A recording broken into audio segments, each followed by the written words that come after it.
교회 2000년 역사를 돌아보면 한 가지 패턴이 발견되는 것이 있습니다. 하나님께서 어느 세대, 어느 특정한 사람들에게 은혜를 굉장히 부어주실 때가 있습니다. 놀라운 성령의 역사를 일으키시고 하나님의 백성들을 세우시며 권능과 임재를 풍성하게 드러내시는 때가 있죠. 초대교회 때가 그랬고, 종교개혁 때가 그랬고, 또 복음주의 운동을 일으킨 대부흥 시대가 그랬습니다. 하지만 그런 영적 부흥과 각성이 일어나고 난 후에는 곧 그 성령의 권능을 직접 체험하지는 못했지만 그 성령의 권능을 체험한 세대로부터 배운 세대들이 일어나게 됩니다. 그 세대가 한 세대, 두 세대 흘러가고 나면은 원래 있었던 성령의 역동적인 역사는 금세 잊혀지고 그 성령의 역동적인 역사 때문에 생겨났던 그 신앙생활의 겉모습만이 이어지게 됩니다. 윗세대들의 신앙의 그 겉모습만 따라하는 세대들이 나타나게 됩니다. 그런 세대에게는 당연히 그 이전 세대에 있었던 성령의 역동적인 그런 권능이 드러나진 않습니다. 그저 그 겉모습만을 종교적인 관습으로 만들어버리고 어떤 규례로 만들어버리고 율법적인 종교 시스템으로 변화시키고 맙니다. 그러니 그 경건의 능력은 없이 경건의 모양만 남아있는 그런 세대가 곧 그렇게 뒤에 이어서 나타나게 되는 것입니다. 오늘 본문 말씀에서도 당시 사도들의 세대에 그와 같은 패턴들이 나타나고 있었음을 감지할 수가 있습니다.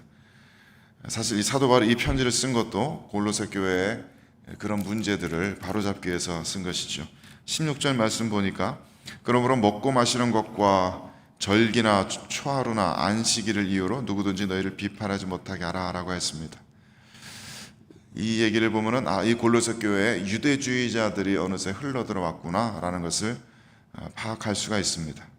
이 골로새 교회는 주로 이방인들이 주가 된 그런 교회일 텐데 이렇게 유대교의 율법들, 먹고 마시는 것, 또 절기 지키는 것, 초하루 제사 지내는 것, 안식일 제사 지내는 것, 그런 것들을 가지고 지켜야 한다라고 이방인들에게 유대교 율법을 강요했던 그런 사람들이 나타났던 것입니다. 유대인들처럼 이 모든 이방인들이 코셔 음식을 먹어야 된다, 유대인들의 절기를 다 지키고 안식일의 규례를 지켜야 된다, 이런 주장들을 한 것이죠. 말하자면 이들 이방인 크리스천들도 하나님의 그 말씀, 그 구약 성경에 나와 있는 것을 그대로 다 지켜야 된다, 그런 얘기했던 것이죠. 하지만 이들은 이 유대교회의 모든 제사나 종교적인 율법들이 전부 다 하나같이 예수 그리스도를 가리키는 예수 그리스도의 예표라는 사실을 이해하지 못했습니다. 우리가 이 구약 성경 읽고 있지만 여기 앞에 모세오경에 출애굽기, 레위기, 민수기에 각양 제사의 규례들, 종교적인 규례들 굉장히 많이 등장하지 않습니까? 이것은 결코 예배에 대한 얘기로 착각하시면 안 됩니다. 이건 예배에 대한 이야기가 아니라 제사에 대한 이야기입니다. 예수 그리스도의 십자가 제사에 대한 이야기입니다. 그것을 성취시키신 분이 이 제사 규례를 통해서 드러난 메시아의 구원의 예언을 성취시킨 분이 바로 예수 그리스도이신 것입니다. 17절 말씀에 기록된 것처럼 이런 모든 먹는 것, 마시는 것, 그러니까 정결과 부정의 규례, 그리고 어떤 날짜에 대한 규례, 심지어는 안식일에 대한 규례까지도 모두 장차 올 예수 그리스도의 그림자에 불과한 것이다 라고 사도 바울은 가르쳤던 것입니다. 그래서 초대교회 교부들도 우리는 안식일을 따라 살지 않는다, 우리는 주 예수 그리스도 안에는 평강의 안식을 누리면서 산다라고 이렇게 가르쳤습니다. 18절 말씀 보면은 또 다른 문제들도 있습니다. 아무도 꾸며낸 겸손과 천사 숭배를 이유로 너희를 정죄하지 못하게 하라 라고 했습니다. 꾸며낸 겸손이라는 것이 무엇을 말하는 표현인지 정확하게 알 수 없지만 어떤 이들은 옛날 수도사들이 자기적으로 이렇게 일부러 고행을 하고 몸을 괴롭히고 금식하는 것, 그런 것을 가리키는 관용적인 표현이다라고 이해하기도 하고요. 어떤 이들은 이 꾸며낸 겸손과 천사 숭배라고 했으니까 이 두 개가 동일한 것일 것이다, 스스로를 낮추어서 그런 영적인 존재를 섬기는 그런 것으로 이해하기도 합니다. 어떤 쪽이든 이런 일들은 예수 그리스도도 가르친 바가 없고 사도들도 가르친 바가 없는 그런 것들입니다.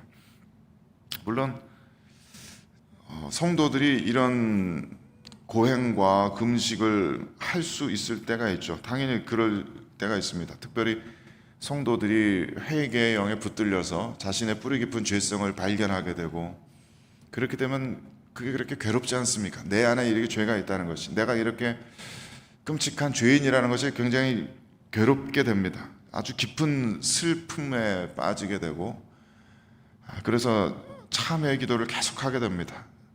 정말 그런 깊은 회개의 체험을 하다 보면 밥을 먹을 마음조차 안 듭니다.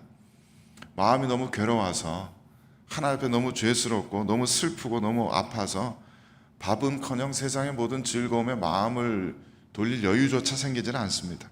그래서 골방에 틀어박혀서 기도하고 싶고 참회의 기도로 시간을 보내면서 어떻게 해서든지 하나님의 자비와 긍휼을 갈망하게 되는 그런 시간이 있을 수밖에 없습니다. 그것이 참된 회개의 과정을 지나가는 성도들의 삶 가운데 나타나는 모습들입니다. 하지만 어떤 종교적인 이들은 이걸 자꾸 거꾸로 생각을 합니다. 윗세대 신앙의 선배들이 그렇게 하는 모습을 보고서 그 겉모습만 따라하는 것입니다. 그리고 다른 사람들에게도 그 겉모습을 따라하라고 시킵니다.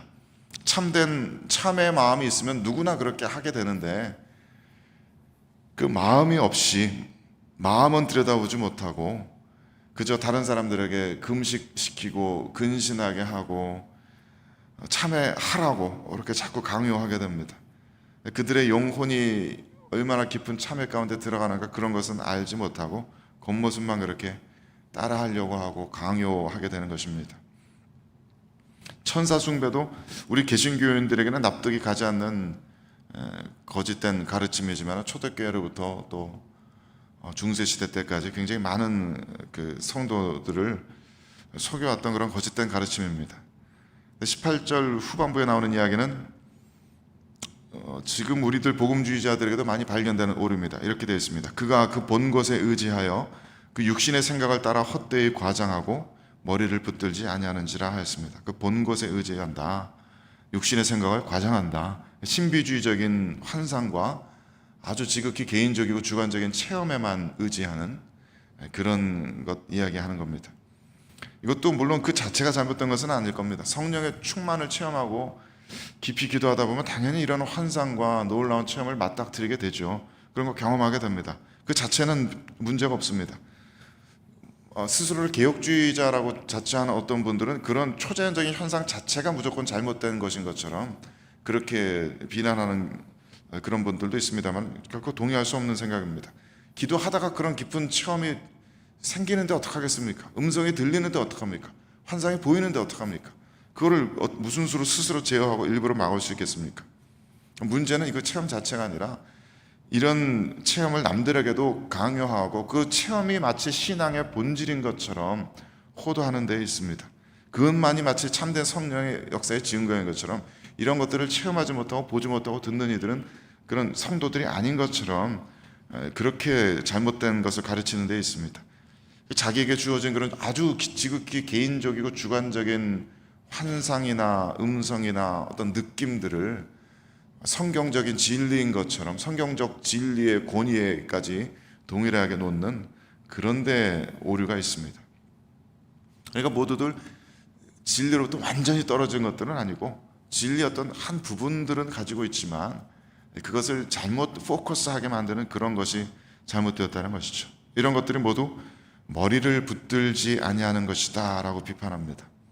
우리들의 머리 대신 예수 그리스도에게 집중하지 않고 다른 것들에, 부차적인 것들에, 비본질적인 것들에 집중하게 만드는 것이다. 우리들이 보고 들은 환상이나 신비적인 체험들이 예수 그리스도를 더 알게 하는 것인 한, 예수 그리스도를 더 깊이 사랑하게 되는 것인 한 전혀 문제될 것이 없습니다. 이런 모든 금식과 고행들이 더 정말 예수 그리스도를 추구하는 것인 한 전혀 문제될 것이 없습니다. 그렇지 않으면은 이런 것들은 모두 스스로를 영적으로 교만하게 만들고 다른 정말 그리스도께 속한 이들도 폄훼하게 만들고 그들로 하여금 그리스도가 아닌 다른 것들을, 종교적인 시스템들을, 종교적인 방법론들을 그렇게 바라보게 만드는 것이고, 그것은 결코 건강한 영성이 될 수 없는 것입니다. 사도 바울은 이런 것들을 20절에서 세상의 초등학문이라고도 하고 22절에서는 사람의 명령과 가르침이라고도 합니다. 유대교의 율법주의나 천사를 숭배한다는 것, 성인들, 더 세인츠들을 숭배한다는 것, 정말 세상의 초등학문 같은 것이죠.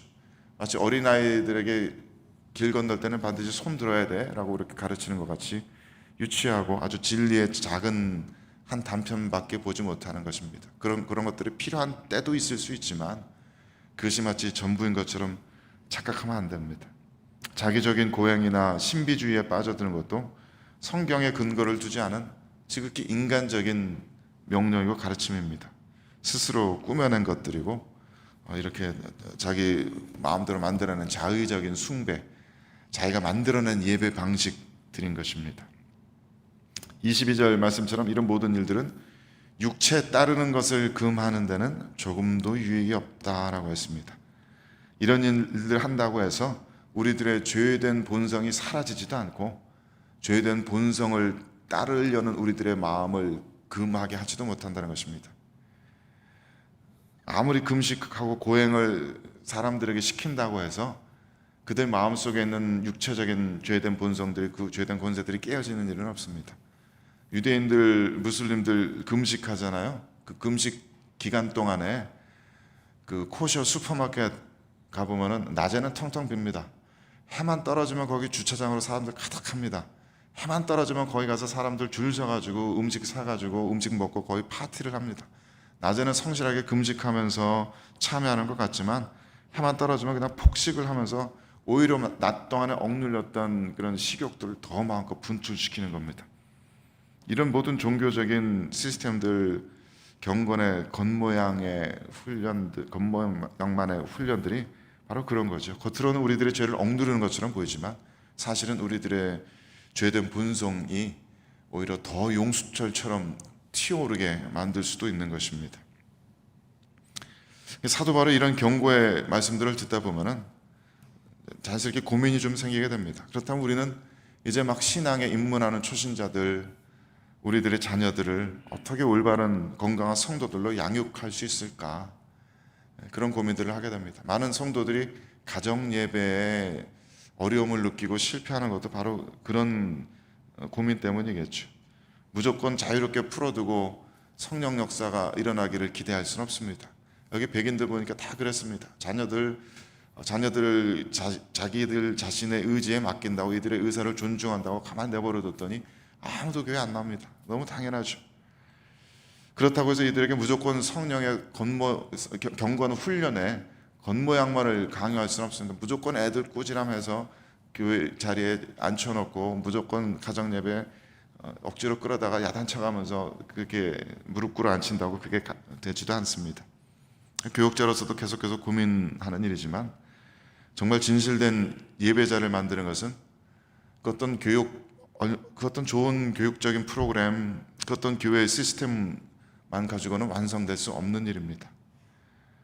물론 그런 것들이 무익하다고는 절대 말할 수 없고 오히려 성령께서는 우리들의 그런 인간적인 노력들까지도 얼마든지 사용하실 수 있으시는 분이시지만 중요한 것은 그런 모든 일들을 행하면서 어떤 방법을 택하든지 간에 그 안에 그 본질적인 것을 놓쳐서는 안 된다는 것입니다. 그 본질적인 내용이 바로 예수 그리스도입니다. 예수 그리스도에 대한 사랑입니다. 우리가 전하는 것은 결국 그리스도께서 우리들에게 주신 사랑이고 우리들이 주님을 사랑하는 그 사랑을 표현하고 보여주고 물려줘야 합니다. 문제는 이 프로그램 자체가 문제가 아니고 경건의 훈련 방법의 문제가 아니고 그 안에 그것을 통해서 그리스도의 사랑이, 우리들을 향하신 사랑이 드러나는가, 우리들의 그리스도를 향한 사랑이 표현되고 있는가, 그런 것입니다. 이런 모든 프로그램들, 경건의 훈련뿐만 아니라 그것들을 포함한 우리들의 삶 가운데, 우리들의 말 가운데, 우리들의 애티튜드 가운데, 우리들의 생각들 가운데 그리스도에 대한 사랑으로 고정되어 있는가? 그렇다면은 어떤 프로그램이든지 어떤 시스템이든지 자연스럽게 그 사랑이 표현되고 드러나고 전염될 것입니다. 물려질 것입니다. 사실 지금도 저에게 큰 영향을 미치신 영적인 스승님들, 멘토분들 떠올리면은 사실 그분들의 설교나 강의 내용은 들을 때는 굉장히 좋았지만 그렇게 기억나는 것은 많지는 않습니다. 오히려 그렇게 배워야 할 것들은 대부분 책을 통해서, 묵상을 통해서 제가 개인적으로 깨달아가면서 배운 것들이 훨씬 그런 분들의 도움을 물론 받았지만 제 안에서 깨달아졌을 때 제 배움으로 남는 경우가 많습니다. 하지만 그 경건의 삶의 모습은 본 겁니다. 보고 배운 겁니다. 듣고 배운 겁니다. 내가 어떻게 살아가야 하는지, 그리스도를 닮은 참 성도의 모습이 어떠한 것인지를 봐야 합니다. 그런 것들이 물려지는 것이고 나누어지고 또 전염되는 것이죠. 어쩌면은 매일매일 시간 정해 놔서 가정 예배로 모이든지 아니면은 같이 어디 산책하면서 자녀들과 얘기하든지 형식은 중요하지 않을 겁니다. 정말 예수 그리스도에 대한 나의 사랑을, 나의 고민들을, 나의 헌신의 그런 아픔들을 진솔되게 나누고 있는가, 그런 것이 훨씬 더 본질에 속한 것일 것입니다. 그런 것들은 삶으로 표현되고 선포되어져야 하는 것입니다. 우리의 자녀들, 또 아직 우리 교회에 남아있는 어린 아이들, 아직 우리 교회에 남아있는 이 귀한 청소년들, 이들에게 어떻게 우리들의 삶을 통해서 우리들의 언어 습관과 가치관과 이런 것들을 통해서 이들에게 하나님을 향한 우리들의 사랑을 전할 수 있을까, 그런 고민이 분명히 필요한 시기입니다. 부디 우리들의 모든 종교적인 노력들이, 경건의 훈련들이 그런 참된 본질들을 놓치지 않게 되기를 바랍니다. 그래서 우리들부터가 오늘 하루, 이 우리들에게 주어진 하루하루를 살아갈 때 누가 보든지 그렇지 아니하든지 우리들의 말과 마음과 생각으로 참된 성도의 삶을 살아갈 수 있는 저와 여러분 되시기를 주님의 이름으로 축원드립니다. 함께 기도하겠습니다.